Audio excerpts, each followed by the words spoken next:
નમસ્કાર વિદ્યાર્થી મિત્રો, આપ સૌનું હાર્દિક સ્વાગત છે ફરી એકવાર. આપણે છેલ્લે જે ચર્ચા કરતા હતા કાર્લ પિયર્સનની રીત, સુરેખ સહસંબંધ ચેપ્ટરનું નામ, કુલ 3 રીત, વિકર્ણ આકૃતિની રીત. એટલે હું વારંવાર બોલું છું કારણ કે આ થિયરીમાં ક્યારેક પૂછી શકે કે ભાઈ સહસંબંધાંક મેળવવાની 3 રીતો જણાવો, આવો પ્રશ્ન આવી શકે. એટલે હું દરેક લેક્ચરની અંદર તમને યાદ રહી જાય, વારંવાર બોલું છું કે જેથી તમને એ યાદ રહી જાય. સહસંબંધાંક મેળવવાની કુલ 3 રીત. પહેલી વિકર્ણ આકૃતિની રીત, બીજી કાર્લ પિયર્સનની ગુણત પ્રધાનની રીત, ત્રીજી સ્પીયરમેનની ક્રમાંક સહસંબંધાંકની રીત. આ 3 રીત વડે આપણે સહસંબંધાંક મેળવી શકીએ. આપણે જે રીત શરૂ કરી છે એ રીતનું નામ છે કાર્લ પિયર્સનની ગુણત પ્રધાનની રીત, જેની અંદર આપણે કુલ 3 સૂત્રનો ઉલ્લેખ કર્યો, મુખ્ય 3 સૂત્રનો ઉલ્લેખ કર્યો. એમાંથી 2 સૂત્ર વિશે માહિતી મેળવી લીધી છે અને એ બંને સૂત્ર ઉપરથી આપણે દાખલા પણ ગણી લીધા છે અને તમે સમજી પણ લીધા છે. છેલ્લા લેક્ચરની અંદર મેં તમને 3જા નંબરના સૂત્ર માટેનું રચના બોર્ડ ઉપર લખી દીધી હતી કે આવી રીતના કોષ્ટક બનાવવાનું અને આવી રીતની બધી ગણતરી કરવાની થશે. તો મેં તમને રચના કેવી રીતના, કોઠો કેવી રીતના બનાવવો, ગણતરી કેવી રીતના કરવી, ક્યારે કયું પદ કઈ જગ્યાએ મૂકવું, એ તમામ બાબતની ચર્ચા તો મેં કાલે આની પહેલાંના લેક્ચરની અંદર મેં તમને કરી દીધી હતી. પછી મેં છેલ્લે એમ કીધું હતું કે એક સૂત્રનો તમારે ઉપયોગ કરવો પડશે. ક્યુ? તો કે ભાઈ યુ બરાબર એક્સ માઇનસ એ ના છેદમાં સી. એવી જ રીતના બીજું સૂત્ર હતું કે વી બરાબર વાય માઇનસ બી ના છેદમાં સી. તો છેલ્લા લેક્ચરની અંદર મેં તમને એમ કીધું હતું કે આજે સી એટલે કે જેને આપણે વર્ગ લંબાઈ કહીએ છીએ, એ વર્ગ લંબાઈ કેટલી લેવી એ હું આ લેક્ચરની અંદર તમને સમજાવવાનો છું. છેલ્લા લેક્ચરની અંદર આપણે આ ચર્ચા થઈ ગઈ હતી.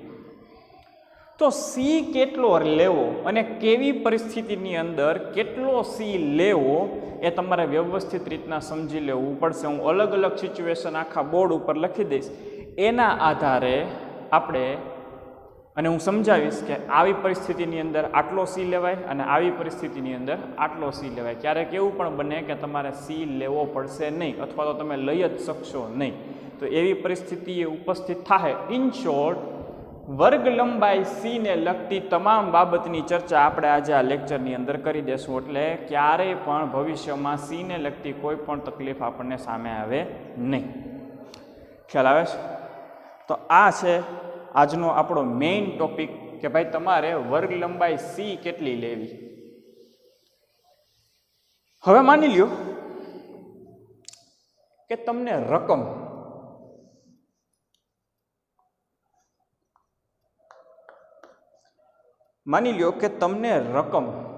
રકમ એટલે કોણ? તો કે એક્સ અને વાય. એટલે કે માની લ્યો કે રકમ આવી આપેલી હોય.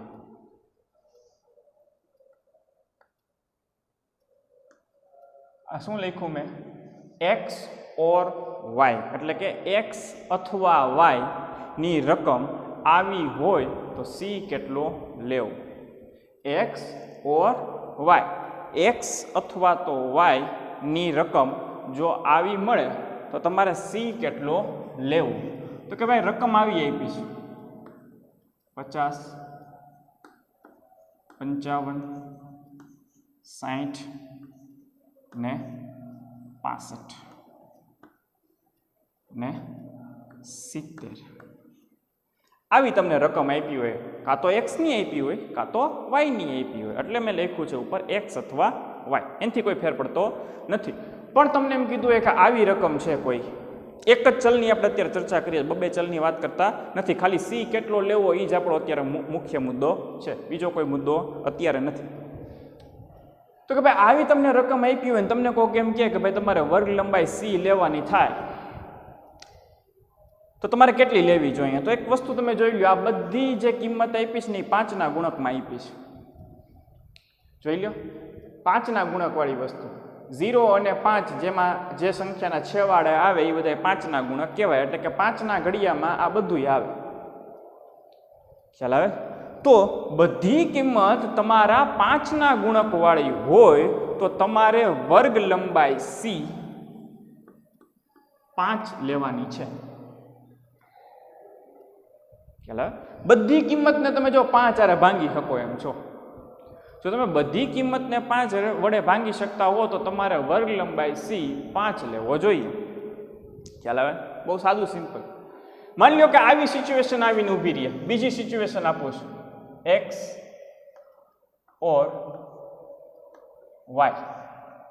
માની લો કે આ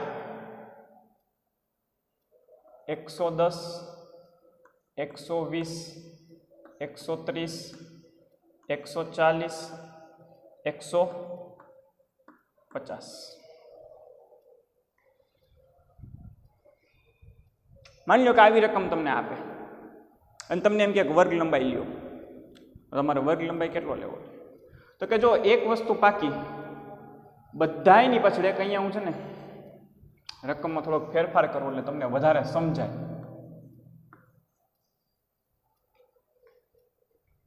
તો આ રકમને જોતા જોઈ લો, બધાયની પાછળ 0 લાગે છે.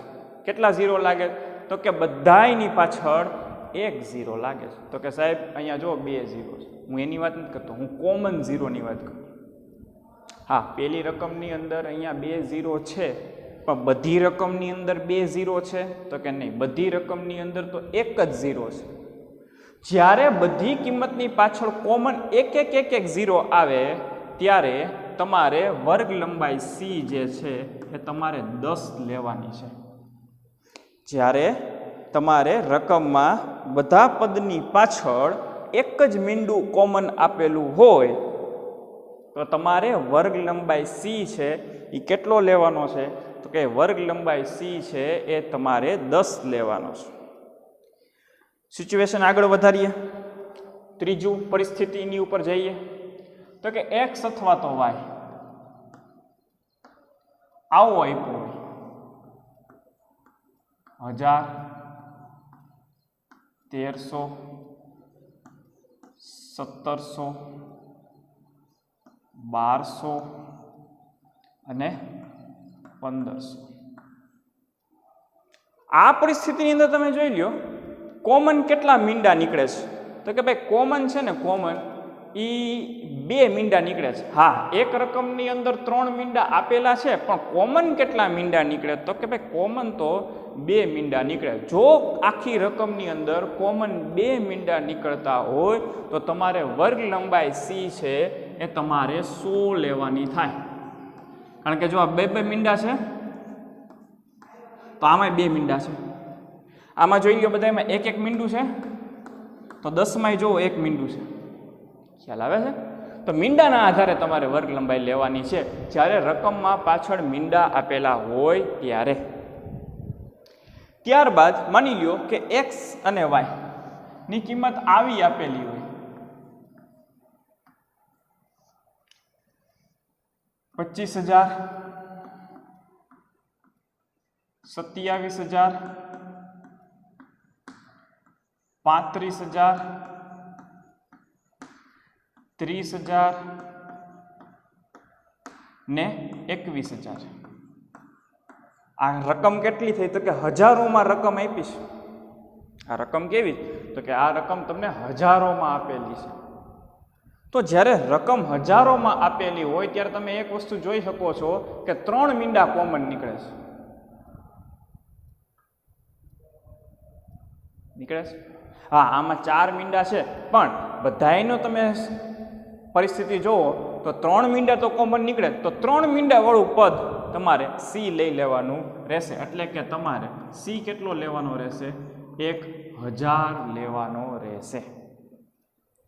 ખ્યાલ આવે છે? તો આવી રીતના તમારે c લેવાનો છે. હજી આની અંદર ડીપમાં પણ હજી હું જઈશ. આ તો બહુ સાદું, સિમ્પલ, બેઝિક જ્ઞાન તમને આપ્યું c લેવા માટેનું. જો બધાય કિંમત 5ના ગુણક હોય તો તમારે વર્ગ લંબાઈ c 5 લેવાની છે. કિંમતમાં પાછળ બધામાં એક એક મીંડું આપેલું હોય તો તમારે વર્ગ લંબાઈ કેટલી લેવાની છે? તો કે તમારે 10 લેવાની છે. તમને જો બબ્બે મીંડા કોમન આપેલા હોય તો તમારે વર્ગ લંબાઈ કેટલી લેવાની છે? 100 લેવાની છે. 3 મીંડા કોમન આપેલા હોય તો તમારે વર્ગ લંબાઈ કેટલી લેવાની છે? 1000 લેવાની છે. 4 મીંડા કોમન આપેલા હોય તો તમારે વર્ગ લંબાઈ 10,000 લેવાની છે. 5 મીંડા કોમન આપેલા હોય તો તમારે વર્ગ લંબાઈ 1,00,000 લેવાની છે. ખ્યાલ આવી ગયો? જ્યારે 5ના અને 10ના અને 100ના અને 1000ના ગુણકમાં કિંમત આપેલી હોય ત્યારે તમારે વર્ગ લંબાઈ આવી રીતના નક્કી કરવાની રહે. ખ્યાલ આવે? હવે એક બીજી સિચ્યુએશન આપું, થોડુંક લેવલ તમારું વધારું છું. x ઓર y તમને આવો આપેલો છે 50, 100, 150, 200 અને 250. અને હું તમને પ્રશ્ન પૂછું, બોલો તમે શું શીખ્યા અત્યાર સુધી? મેં તમને સમજાવ્યું એ પ્રમાણે કે આ રકમની આવી રકમની અંદર તમારે વર્ગ લંબાઈ કેટલી લેવી જોઈએ? આ તમારો એક જવાબ આવે, સાહેબ બધામાં જો એક એક મીંડું તો કોમન નીકળે જ છે. બધામાં એક એક મીંડું તો કોમન નીકળે જ છે એટલે તમારે વર્ગ લંબાઈ 10 લઈ શકાય. હું એમ કહીશ 100% તમારો જવાબ સાચો. પણ આ પરિસ્થિતિની અંદર એક બીજો સી પણ લઈ શકો તમે. કયો બીજો સી? તો કે તમે જોઈ શકો છો કે આ બધા છે ને 50ના ગુણક છે. જો 50 એકુ 50, 50 દુ 100, 50 તેરી 150, 50 ચોકુ 200, 50 પંચા 250. તો આ બધાય 50ના ગુણક છે. તો તમારે 10 વર્ગ લંબાઈ લેવી હોય તો પણ ચાલશે અને જો તમારે વર્ગ લંબાઈ 50 લ્યો તો પણ ચાલશે. ખ્યાલ આવે? તો આવી સિચ્યુએશન આવીને ઊભી રહી શકે કે તમે એ રકમને જોઈ અને તમે વર્ગ લંબાઈ સી 10 લઈ શકો અને વર્ગ લંબાઈ સી 50 લઈ શકો. ખ્યાલ આવે છે આખી બાબતનો? કદાચ એવું આમાંય થતું હશે. આમાં તો જોકે નથી થતું, આમાં થાય. આમાં તમારે 50 વર્ગ લંબાઈ લેવી હોય તો તમે લઈ શકો. ખ્યાલ આવે છે? તો આવી પરિસ્થિતિ એ ક્રિએટ થાય કે જે રકમને તમે જોઈને તમે એમ કરી શકો કે ભાઈ એક કિંમત છે એ પણ વર્ગ લંબાઈ લઈ શકો, બીજી કિંમત છે એ પણ લઈ શકો. હવે તમારે નક્કી કરવાનું છે કે તમારે 10 લેવો કે 50 લેવો. 10 લ્યો કે 50 લ્યો એનાથી કોઈ પ્રશ્ન ઉપસ્થિત થવાનો નથી, તમારી ચોઈસ છે. ખ્યાલ આવે છે? તમારે 10 લેવું હોય તોય કોઈ ઇસ્યુ નથી, જવાબ સરખો જ આવશે. તમારે આ સિચ્યુએશનમાં વર્ગ લંબાઈ સી 50 લેવો હોય તોય કોઈ પ્રોબ્લેમ નથી, જવાબ સરખો જ આવશે. એટલે એ ફ્રીડમ તમારે નક્કી કરવાની છે કે તમારે આ લેવું કે આ લેવું. ખ્યાલ આવે? અહીંયા તમે વર્ગ લંબાઈ છે ને અહીંયા તમે છે ને 50 લઈ શકો.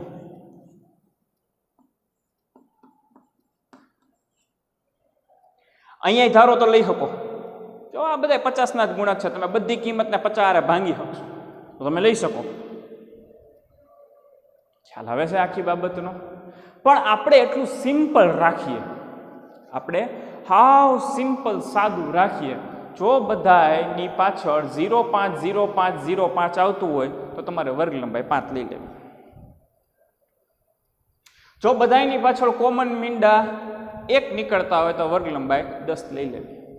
બધાની પાછળ કોમન મીંડા 2 નીકળતા હોય તો તમારે વર્ગ લંબાઈ 100 લઈ લેવી. જો બધાની પાછળ કોમન મીંડા 3 નીકળતા હોય તો 1000 લઈ લેવી. એટલે આખું આપણું છે ને ચક્ર છે ને સાદું સિમ્પલ રહે. ખ્યાલ આવે? તમારે વધારે પડતું એમાં ગૂંચવણ ભર્યું આપણે પ્રક્રિયા કરતા નથી. એટલે હું આ જવાબ ભૂસી નાખું છું. લેવા ધારો તો તમે લઈ શકો, લેવા ધારો તો તમે લઈ શકો, એમાં તમને કોઈ ખોટા ન પાડી શકે.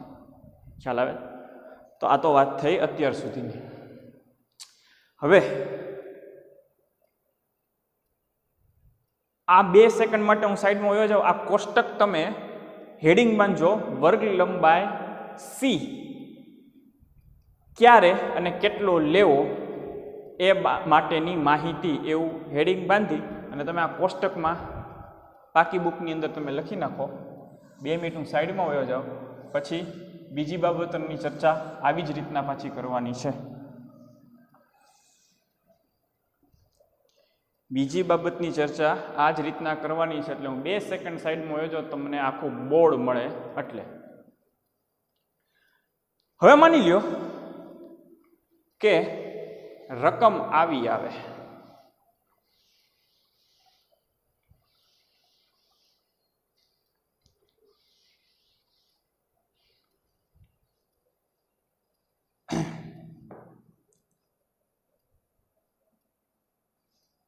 એક 0.5, 0.5, 2.5, 3.5 અને 4.5 આવી રકમ પૂછશે. તમે જોઈ લો સ્વાધ્યાય નંબર 2.2 ની અંદર તમને રકમ જ પોઈન્ટમાં આપેલી હશે. જોઈ લેજો તમે, આપણે ગણશું એટલે ખ્યાલ તો આવશે. પોઈન્ટમાં જ રકમ જ મૂળ પોતે જ પોઈન્ટમાં આપી છે. તો આમાં તમારે વર્ગ લંબાઈ સી કેટલો લેવો? તો કે ભાઈ એક વસ્તુ જોઈ લેવાનું, બધાયની પાછળ જોઈ લ્યો તો 0.5, 0.5, 0.5, 0.5 છે બધાયની પાછળ. તો તમારે સી વર્ગ લંબાઈ સી કેટલો લેવાનો ખબર? 0.5. 0.5 એટલે એનો 0.5 કહી શકો.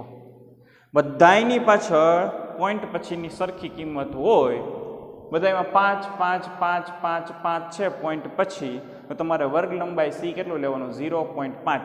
તમે ખાલી ને ખાલી કેલ્સીની અંદર 0.5 લખશો ને તો 0.5 જ લખાઈને આવશે. તમે ટ્રાય કરવી હોય તો કરી લેજો. ત્યારબાદ માની લો કે સિચ્યુએશન આવી ગઈ,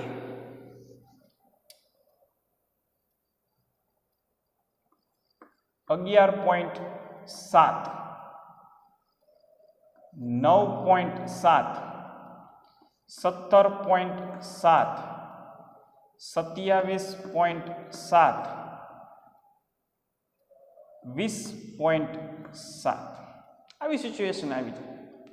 અને તમને એમ કોક કહે કે વર્ગ લંબાઈ સી કેટલો લેશો? તો જોઈ લો બધામાં પોઈન્ટ પછી 7 જ છે, તો તમારે વર્ગ લંબાઈ સી 0.7 લેવાનો રહેશે.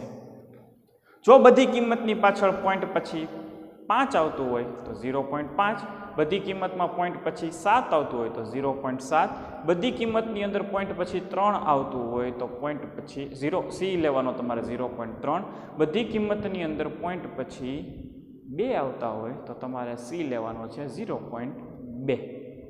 ખ્યાલ આવે છે? પોઈન્ટ પછી જે કિંમત હોય એ અહીંયા 0 પોઈન્ટ કરીને લઈ લેવાની રહે. બધાય દાખલાની અંદર કોઈ ફેરફાર ક્યારેય થશે નહીં.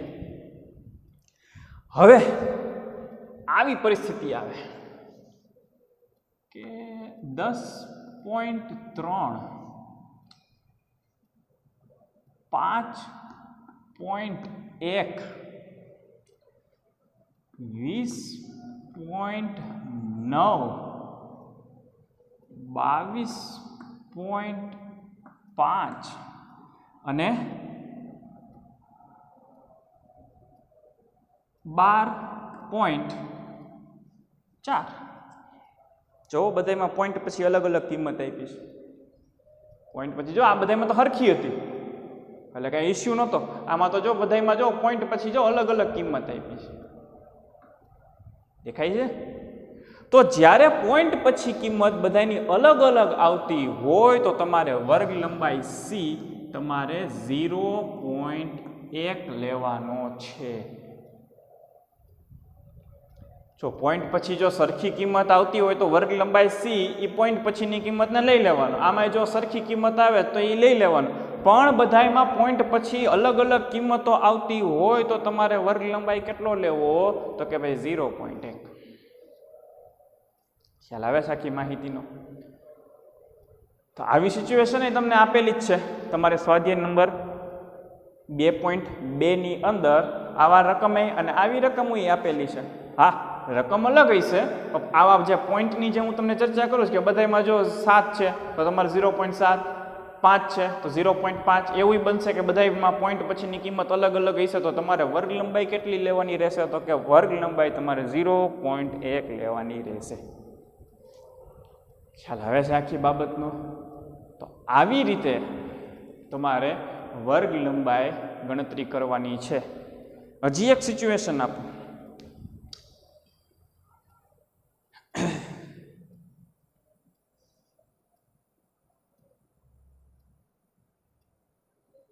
ત્રીસ 42 58 22 ને 70. હાલ હવે કેટલી વર્ગ લંબાઈ લેશો? હવે કેટલી વર્ગ લંબાઈ લેશો? જો નિહાળો, 5 એ 5 કિંમતને જોવો, તમને શું લાગે છે? આ બધી કિંમતને કોની યારે ભાંગી શકાય? તો કે આ બધી કિંમત જોઈ લ્યો, બેકી કિંમત છે. જોઈ લ્યો, આ બેકી કિંમત, બેકી કિંમત, બેકી કિંમત, બેકી કિંમત ને બેકી કિંમત. તો તમારી બેકી કિંમત હોવાને કારણે વર્ગ લંબાઈ સી કેટલું? 2. સાદું, સિમ્પલ. માની લો કે તમને કહો કે આવી રકમ આપી 9 30 60 90 ને 15. નિહાળો, નક્કી કરો. આ 5 એ 5 કિંમતને કોની યારે તમે ભાંગી શકો એવું તમને લાગે છે? તો કે આ બધાને હું છે ને 3 વડે ભાંગી શકું. જોઈ લ્યો, બધા જો 3 ના ગુણક છે, 3 ના ઘડિયામાં આવતા બધાય છે. તો તમારો વર્ગ લંબાઈ સી કેટલો? 3. સિમ્પલ. ખ્યાલ આવે છે? તો આ આખી પરિસ્થિતિ ઉપસ્થિત થાય તમારે યુવી વાળા સૂત્રની અંદર, અને એમાં તમારે વર્ગ લંબાઈ લેવાની રહેશે. હજી માની લો કે કોક તમને બીજી રકમ આપે અને એની અંદર બધી કિંમતને 4 હારે ભાંગી શકાતી હોય તો તમારે વર્ગ લંબાઈ 4 લઈ લેવાની. બધી કિંમતને 9 હારે ભાંગી શકાતી હોય તો તમારે વર્ગ લંબાઈ 9 લઈ લેવાની. બધી કિંમતને 15 હારે ભાંગી શકાતી હોય એમ હોય તો તમારે વર્ગ લંબાઈ 15 લઈ લેવાની. ખ્યાલ આવે છે આખી બાબતનો? તો આવી રીતના તમારે વર્ગ લંબાઈ લેવાની છે. હજી સિચ્યુએશન આપું 1 2 એટલે તમને ખ્યાલ. 2 મિનિટ સાઈડમાં વયો જાઓ. આ તમારે પાછું કોષ્ટકમાં લખવું પડશે.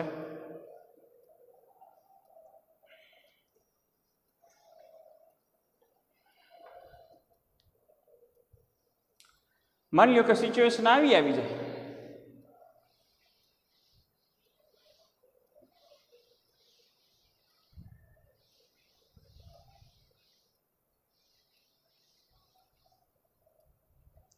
રકમ કંઈક આવી દર્શાવે.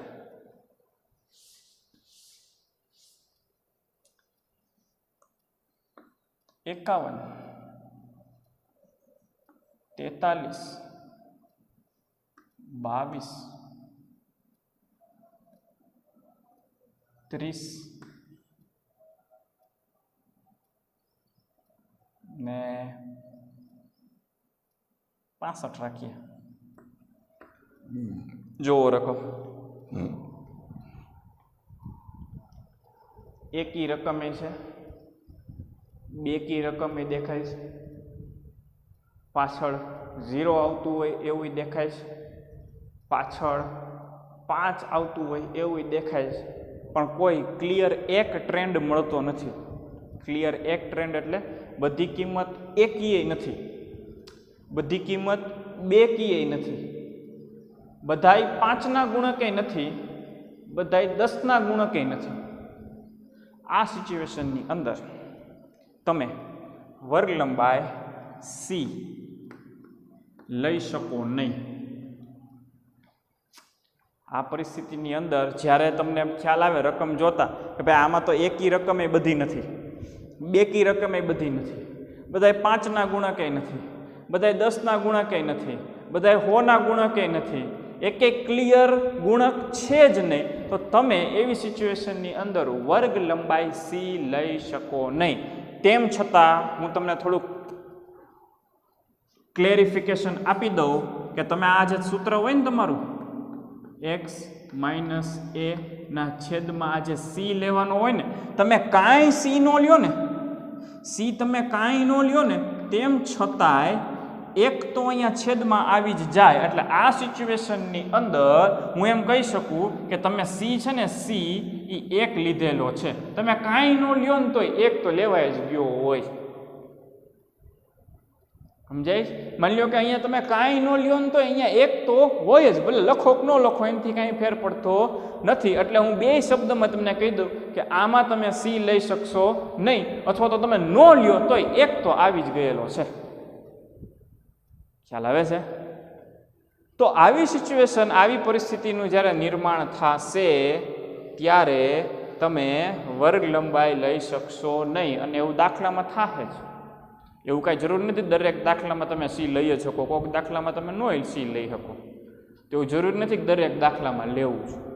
પણ તમને ક્લિયર ખબર પડતી હોય કે આ બધા 5ના ગુણક છે, 10ના ગુણક છે, 20ના ગુણક છે, 100ના ગુણક છે, 50ના ગુણક છે, તમને ક્લિયરલી ખબર પડતી હોય તો તમારે લઈ લેવાનું વર્ગ લંબાઈ સી. તમને ખબર પડતી હોય કે ભાઈ પોઈન્ટમાં આવી કિંમત આવે તો આટલી વર્ગ લંબાઈ લેવાની થાય. હમણાં આપણે એની પહેલાં ચર્ચા કરી એ પ્રમાણે. ક્યારેક એવું પણ બનશે કે જ્યારે તમે ટ્રેન્ડ નક્કી નહીં કરી શકતા હોય ત્યારે તમારે વર્ગ લંબાઈ સી લેવાની નથી, તમે કાંઈ ન લ્યો તો એક તો આપોઆપ આવી જ જવાનું છે. ખ્યાલ આવે છે? તો આ છે આખી સિચ્યુએશન અને આ છે આખી પરિસ્થિતિ.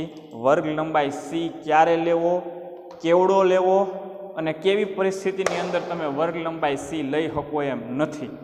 તો જો તમે સ્વાધ્યાય નંબર 2.2 પેજ નંબર 84 ઉપર આવી જાઓ. સ્વાધ્યાય નંબર 2.2 પેજ નંબર 84 ઉપર આવી જાઓ.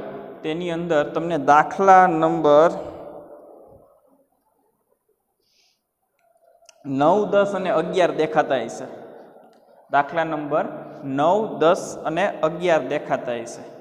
એમાં તમને દાખલા નંબર 9ની ચર્ચા કરો, તમે જોઈ લ્યો. હજારોમાં તમને કિંમત આપી, યુવી વાળું સૂત્રનો ઉપયોગ થાય. કારણ કે આપણે યુવી વાળા સૂત્રનો નિયમ છે, ખબર છે કે રકમ 25 કરતાં મોટી હોય, એક્સ બાર અને વાય બાર બંને અથવા તો બેમાંથી એક પોઈન્ટમાં આવે તો યુવી વાળું સૂત્ર આવે. સાથે સાથે રકમ હજારોમાં, લાખોમાં, 100માં કે રકમ પોતે જ પોઈન્ટમાં આપેલી હોય એ પરિસ્થિતિની અંદર પણ તમારે યુવીનો સૂત્રનો ઉપયોગ કરવાનો છે. તો દાખલા નંબર 9ની અંદર ક્લિયર દેખાય છે કે રકમ જુઓ, એક્સ છે ને, એક્સ એ તમને હજારોમાં પૂછી લીધો છે. હજારોમાં પૂછી લીધો એટલે પૂરું થઈ ગયું. યુવીમાં જ યુવીનું જ સૂત્ર મૂકવાનું થાય. અને જોઈ લો બધાની પાછળ કોમન મીંડા 3 આપેલા છે એટલે તમારે વર્ગ લંબાઈ 1000 લેવાની થાય. આપણે હમણાં જે રીતના સમજાય એ પ્રમાણે. ખ્યાલ આવે? વાયની વાત કરો તો વાયની અંદર જો કોમન કેટલા મીંડા નીકળે છે? 1 મીંડું કોમન નીકળે છે. તો વાય માટેનો વર્ગ લંબાઈ તમારે કેટલી લેવાની થશે? તો કે વાય માટેની વર્ગ લંબાઈ તમારે 10 લેવાની થાય. હમણાં આપણે જે સમજાય એ પ્રમાણે. પછી દાખલા નંબર 10 જોઈ લ્યો. દાખલા નંબર 10ની અંદર મને કેમ ખબર પડી કે યુવી વાળું સૂત્ર આવશે? રકમ જો પોતે જ પોઈન્ટમાં છે. રકમ પોતે જ પોઈન્ટમાં. તો કે સાહેબ એક્સ ક્યાં પોઈન્ટમાં છે? વાય પોઈન્ટમાં છે. અરે દોસ્તાર, એક્સ કે વાય બેમાંથી એક પોઈન્ટમાં હોય કે બંને પોઈન્ટમાં હોય, યુવી વાળું સૂત્ર આવે. બરાબર? તો એક્સ જો એક્સમાં તો જો બધી એકી નથી મળતી, બધી બેકી નથી મળતી, બધા 5નાય નથી મળતા અને કોઈ 10નાય નથી મળતા. સી લઈ શકાશે નહીં. એક્સ માટે સી લઈ શકાશે નહીં.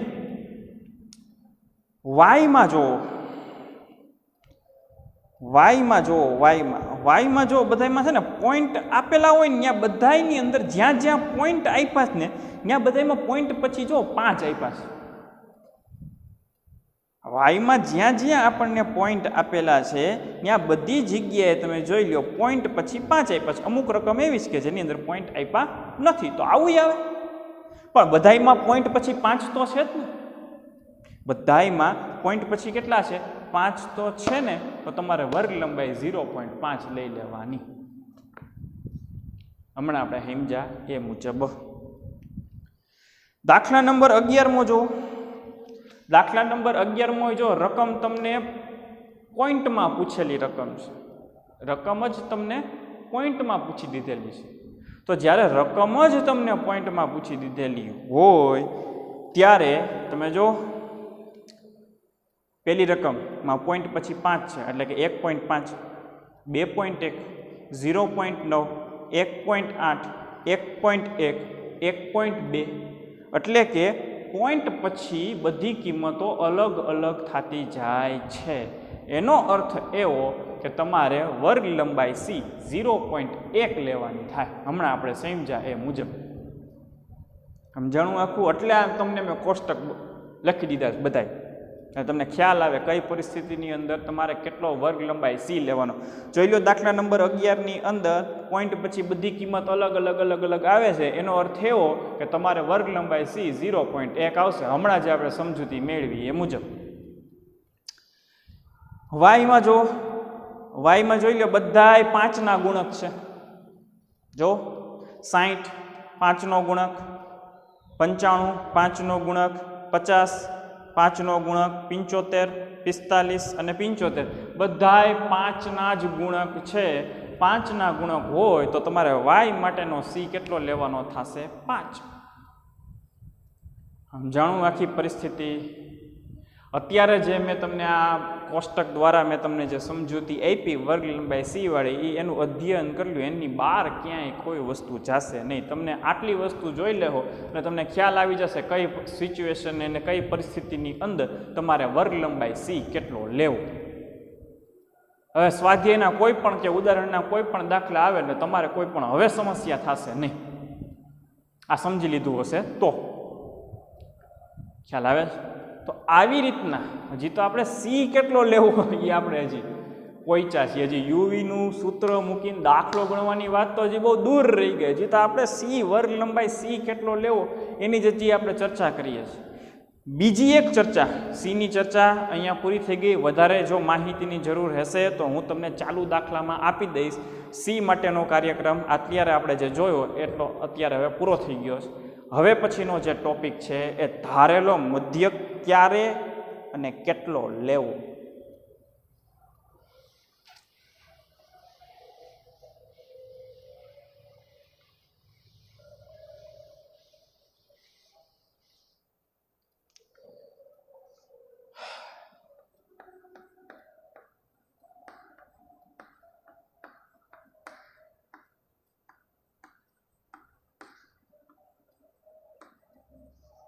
ધારેલો મધ્યક કોણ કોણ?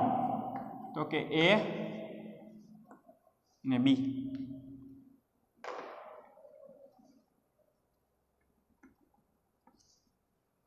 ધારેલો મધ્યક આપણે કેના વડે દર્શાવશું? તો કે ધારેલા મધ્યકને a વડે અને b વડે દર્શાવશું. ધારેલો મધ્યક કેવી રીતના લેવો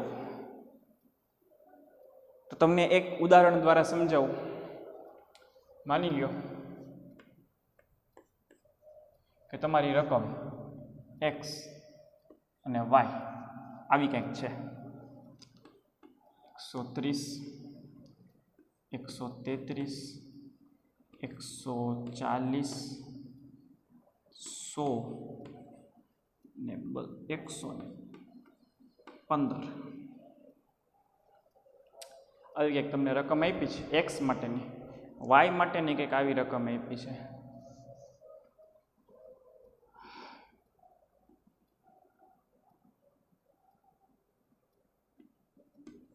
સો 67 181 226 પછી 245 અથવા તો 201 આવી કિંમત આપી છે. તમારી રકમ આવી છે. રકમ આવી હોય એટલે આપણે દાખલો કેવી રીતના ગણીએ છીએ?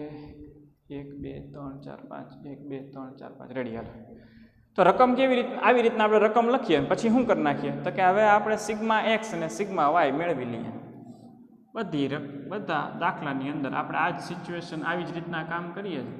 સિગ્મા x અને સિગ્મા y મેળવી લઈએ. તો સિગ્મા x અને સિગ્મા y મેળવવા માટે શું કરવું પડે તો કે બધી કિંમતનો સરવાળો કરવો પડશે. તો 130 પ્લસ 133 પ્લસ 140 પ્લસ 100 પ્લસ 150 તો આપણને એક 653 જવાબ મળે. તો સિગ્મા x બરાબર 653. એવી જ રીતના તમે સિગ્મા y મેળવી લ્યો તો 167 પ્લસ 181 પ્લસ 226 પ્લસ 245 પ્લસ 201 તો 1020 જવાબ આવે છે. કેટલો જવાબ આવે છે? 1020.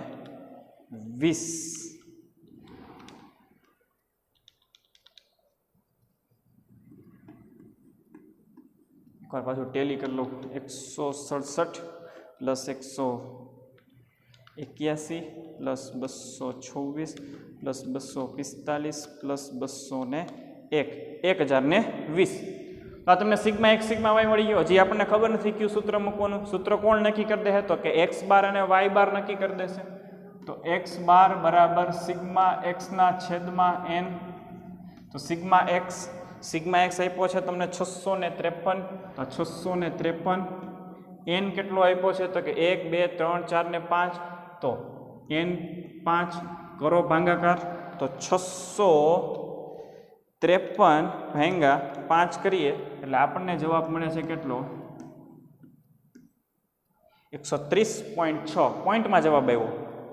એવી જ રીતના તમે હવે y બાર મેળવી લો. તો y બાર બરાબર સિગ્મા y ના છેદમાં n. તો સિગ્મા y કેટલો છે તો કે 1020. 1020 ના છેદમાં 5 કરો તો કે 1020 ભાંગા 5 કરીએ તો તમને જવાબ મળે છે 204.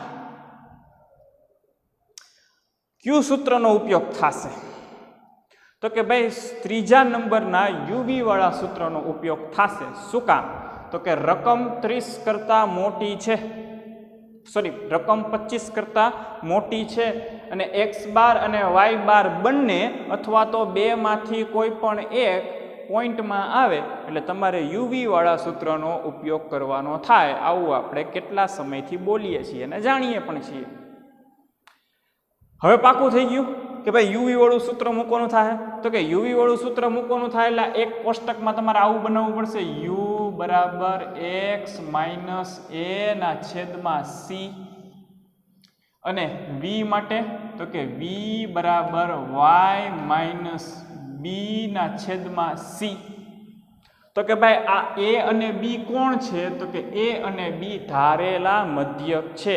શબ્દ જ કહે છે કે ધારવાનું છે અને બધાય અલગ અલગ ધારવાના જ હોય. બધાય એક જ વસ્તુ ધારે એવું શક્ય નથી. એટલે બધાય વિદ્યાર્થીઓ કે આપણે બધાય અલગ અલગ જ વસ્તુ ધારશું. તેમ છતાં છેલ્લે આપણો ફાઇનલ આન્સર એક સરખો આવી જશે. એ જ આ મેથડની ખૂબી છે. તો કે ભાઈ આપણો મેઇન ટોપિક શું છે તો કે ધારેલો મધ્યક કેવી રીતના નક્કી કરવો.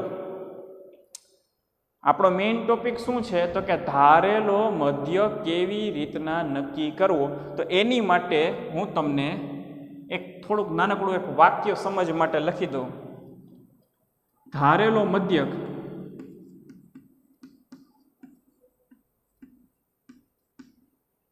x બાર અને y બાર કરતા નાનો અને 5 ના કે 10 ના ગુણકમાં ધારવો. શું લખ્યું છે તો કે ધારેલો મધ્યક આમ તો ધારવા માટે તમે ગમે એ વસ્તુ તમે ધારી શકો, કોઈ તમને રોકી શકતું નથી. પણ તેમ છતાં તમારી ગણતરી સરખી રહે, તમે સહેલાઈથી દાખલો ગણી શકો અને તમારી માનવીય ભૂલ ઓછી થાય એના માટે આ જે વાક્ય લખ્યું છે એ પ્રમાણે આપણે ધારેલો મધ્યક મેળવશું. હું તો આ વાક્યના આધારે ધારેલો મધ્યક મેળવશું. તમને ઈચ્છા થાય કે આ નિયમ મુજબ નથી મેળવો, મને જેમ મન થાય એ પ્રમાણે હું ધારેલો મધ્યક ધારીશ તો મને કોઈ પ્રોબ્લેમ નથી. તમે કોઈ એમ કહેતા હોય કે ભાઈ હું આ રકમમાંથી ધારેલો મધ્યક ધારીશ, મને મન થાય તો હું 133 ધારીશ, મને મન થાય તો હું 115 ધારી, મને મન થાય તો હું 140 ધારીશ, મને કોઈ ઇસ્યુ છે નહીં. હું તો તમને એટલું સમજાવું છું કે આ પદ્ધતિ પ્રમાણે અહીંયા જે મેં સેન્ટેન્સ લખ્યું એના આધારે તમે ધારેલો મધ્યકને ધારશો તો તમારી માનવીય ભૂલ થવાની શક્યતા ખૂબ ઓછી રહેશે. એટલે મેં તમને આ વાક્ય લખી દીધેલું છે. બાકી શબ્દ જ એમ કહે છે કે ધારેલો મધ્યક છે. ધારેલો શબ્દ આવ્યો હોય એટલે તમારે ધારવાનું જ છે ને માણસો ગમે એ ધારી શકે. બરાબર? તો હું આ નિયમ મુજબ તમને સમજાવું. શું કહે છે? x બાર વાય બાર કરતા નાનો. પહેલા તો આપણે આની વાત કરીએ. આ કિંમત કરતા નાની કિંમત ધારવાની, આ કિંમત કરતા નાની કિંમત ધારવાની અને એ 5ના કે 10ના ગુણકમાં ધારવાની. એટલે કે જે તમે ધારેલો મધ્યક હોય એની પાછળ કાં તો 0 કે 5 આવવું જોઈએ. તો હું ધારી લઉં એ બરાબર 130 ધાર લઉં. જોઈ લો આપણી જે કન્ડિશન અહીંયા જે લખેલી છે એ પ્રમાણે આ 130 ફીટ બેસે છે. જો હું કે ધારેલો મધ્યક x બાર કરતા નાનો હોવો જોઈએ. x બાર કેટલો છે? 130.6. તો આ 130.6 કરતા નાના, 100% નાના. અને બીજું 5ના કે 10ના ગુણકમાં હોવું જોઈએ. તો જોઈ લો 5ના કે 10ના ગુણકમાં પણ છે. ખ્યાલ આવ્યો? આવી રીતના તમારે ધારેલો મધ્યકને તમે ધારશો ને તો મજા આવશે. કોક કે સાહેબ આમ ધારવું છે મારે 125, કોઈ પ્રોબ્લેમ નથી, કોઈ પ્રોબ્લેમ નથી. જોઈ લો x બાર કરતા નાની કિંમત છે અને 5ના ગુણકમાં જ છે, કોઈ પ્રોબ્લેમ છે નહીં. ખ્યાલ આવે છે? તો આવી રીતના ધારવો. પણ મારું હજી એક વસ્તુ કહેવાની છે કે x બારની જેટલી નજીક રહ્યો ને એટલું વધારે સારું. x બારની જેટલી નજીક રાખો ને તમે તમારી કિંમત એટલું વધારે સારું. x બાર કરતા નાની કિંમત હોવી જોઈએ, x બાર કરતા નાની કિંમત હોવી જોઈએ, 5 અને 10ના ગુણકમાં હોવું જોઈએ. અને x બારની વધારે પડતું નજીક હોય ને તો આઈડિયલ સિચ્યુએશન, બેસ્ટમાં બેસ્ટ સિચ્યુએશન થાય તમારા ધારેલા મધ્યકની. એ જ પદ્ધતિ પ્રમાણે અહીંયા હું જો b ધારું છું. y બાર કરતા નાની કિંમત 5ના કે 10ના ગુણકમાં અને નજીક હોય તેવું.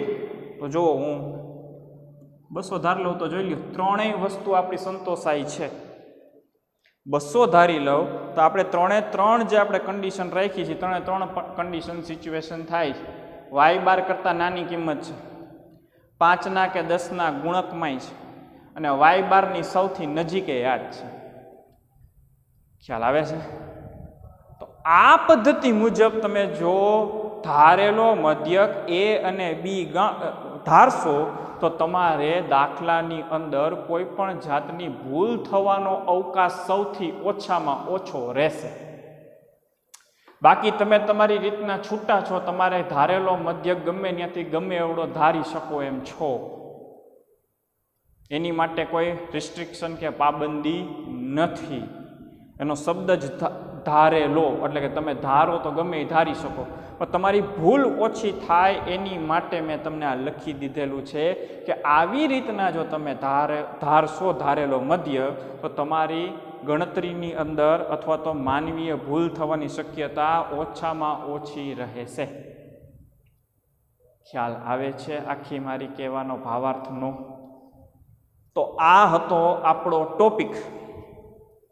આજે આપણે 2 ટોપિકની ચર્ચા કરી. 2 મિનિટ સાઈડમાં હોયો છો એટલે તમે આખું બોર્ડ જોઈ શકો ને લખી લેજો. આ તમને આખું વર્ષ કામ લાગશે.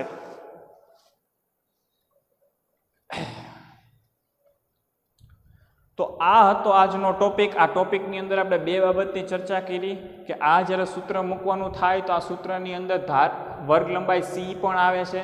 તો વર્ગ લંબાઈ c ક્યારે કેવડો લેવો, ક્યારે લેવો ક્યારે ન લેવો, એ બધી બાબતની આપણે પૂરેપૂરી અતથી અતિ સુધીની આપણે ચર્ચા કરી લીધેલી છે. એ તમે સમજી લેજો. આના પછીના લેક્ચરની અંદર આ બધી બાબતોને ધ્યાનમાં રાખી યુવી વાળા સૂત્રથી આપણે દાખલો શરૂ કરી દેવાનો છે. ખ્યાલ આવે? તો તમે બધી તૈયારી રાખજો. આજનો લેક્ચર યુવી વાળા સૂત્ર માટેનો મોસ્ટ આઈએમપી લેક્ચર છે. જો આ લેક્ચર તમે વ્યવસ્થિત રીતના નિહાળશો, સમજી જાશો તો યુવી વાળા સૂત્રની અંદર તમને કોઈ પણ જાતનો પ્રોબ્લેમ થશે નહીં. આપણે વર્ગ લંબાઈ c ક્યારે કેટલી લેવી એ બાબતની આપણે ચર્ચા કરી લીધી. બીજું કે આ સૂત્રની અંદર આ a અને b આવે છે તો કે a અને b કોણ છે? તો કે a અને b ધારેલા મધ્યક છે. તો કે ભાઈ ધારેલા મધ્યક ક્યારે અને કેવડા લેવા? તો કે ભાઈ આપણે અહીંયા સુધી તો દરેક દાખલો ગણીએ જ છીએ. x બાર અને y બાર સુધી તો આપણે દરેક દાખલો ગણીએ જ છીએ. એ ગણી લીધા પછી આ વસ્તુ ધ્યાનમાં રાખવાની, ધારેલો મધ્યક x બાર અને y બાર કરતાં નાનો અને 5ના કે 10ના ગુણકમાં ધારવો. હજી એની અંદર એક વાક્ય વધારી દઉં, x બાર અને y બારની નજીક ધારવો. તથા x બાર અને y બારથી નજીક ધારવો યોગ્ય છે. મેં શબ્દ લખી નાખ્યો યોગ્ય છે, એટલે તમે તમારી રીતના સ્વતંત્ર છો, પણ યોગ્ય આ છે. ખ્યાલ આવે છે? તો આ કન્ડિશનના આધારે આપણે x બાર અને y બાર ધારશું. આખું વાક્ય કદાચ ન વચાતું હોય તો હું આખું બોલી જાઉં છું. ધારેલો મધ્યક x બાર અને y બાર કરતાં નાનો અને 5ના કે 10ના ગુણકમાં ધારવો તથા x બાર અને y બારથી નજીક ધારવો યોગ્ય છે. તો આ શરતને આધારે તમે ધારેલો મધ્યક ધારશો, આ શરતને આધારે તમે a અને b ધારશો, તો તમારા ભૂલ થવાના ચાન્સીસ ઓછામાં ઓછા રહેશે. માનવીય ભૂલ અથવા તો કેલ્ક્યુલેશનની ભૂલ થવાના ચાન્સીસ સૌથી ઓછામાં ઓછા રહેશે. તો આ હતો આજનો ટોપિક. તમે વિચાર કરી લો, યુવી વાળા સૂત્ર માટે દાખલો એક ગણવા માટે આપણે છેલ્લો લેક્ચર અડધો અને આ લેક્ચર આખો ખાલી હજી તો દાખલાની પ્રિપરેશન માટે કાઢ્યો કે ભાઈ આવું આવું થાય. મોસ્ટ ટાઈમપી આ પદ્ધતિ છે. મોસ્ટ ટાઈમપી કરતાં આ પદ્ધતિ થોડીક વધારે પડતો વિચાર માગી લે એવી છે ઓલી જૂની પદ્ધતિઓ, જૂની બે મેથડ કરતાં. કઈ જૂની બે મેથડ? તો કે x બાર y બાર અને x અને y નો ગુણાકારવાળી રીત છે. આપણે જે જૂના આપણે જે બે સૂત્રથી દાખલા ગણ્યા એની કરતાં આ થોડુંક વધારે વિચાર માગી લે એવી છે. એટલે હું તમને પ્રિપરેશન કરાવું છું કે ભાઈ દાખલો શરૂ કર્યા પહેલાં તમારી પાસે આટલું નોલેજ હોય અને પછી તમે દાખલો ગણવા બેસો, 100% તમને આવડી જાય. એ પહેલાં દાખલો તમને હું આ બધી માહિતી આપ્યા પહેલાં હું તમને દાખલા સીધા ગણાવવાનું શરૂ કરી દઉં કે આમ થાય તો આમ કરું, આમ થાય તો આમ કરું, ચાલુ દાખલે બધું સમજાવવા બે જતી તમને ન જ સમજાય. એટલે છેલ્લો લેક્ચર અડધો જે આપણે યુવીથી સ્ટાર્ટ કર્યો તો એ, અને આ લેક્ચર આખો યુવી માટેનો જ પ્રિપરેશન માટેનો જ છે. આના પછીના લેક્ચરમાં આ બધી માહિતીઓ તમારી પાસે હશે તો તમને દાખલો ગણવાની મજા આવશે, સહેલાઈથી સમજાય પણ જશે. ત્યાં સુધી આભાર.